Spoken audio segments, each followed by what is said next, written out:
in this moment, I've been reading for comfort the last few years, and this is well before the current state we're in.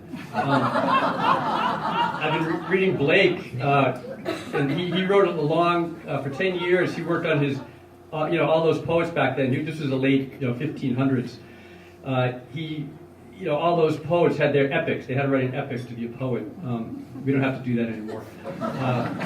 But his what I love about Blake's is that his was unfinished. He sort of abandoned it. He worked on it for 10 years and abandoned it. It's called Vala.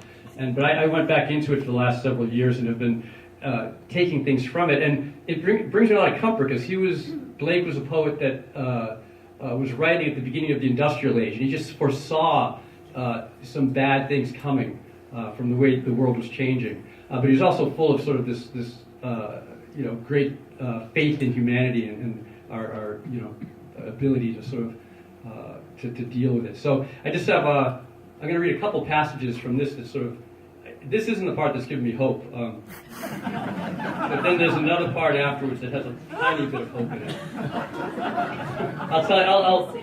I'll cue you when the hope is coming.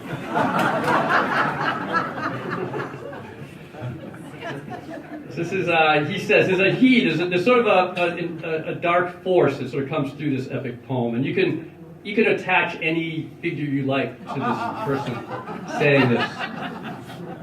I would not direct you toward what image you should see. He says, I have planted a false oath in the earth. It has brought forth a poison tree. I have chosen the serpent for a counselor and the dog for a schoolmaster to my children.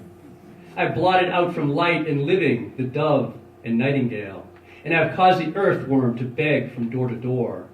I have taught the thief a secret path into the house of the just. I have taught pale artifice to spread his nets upon the morning.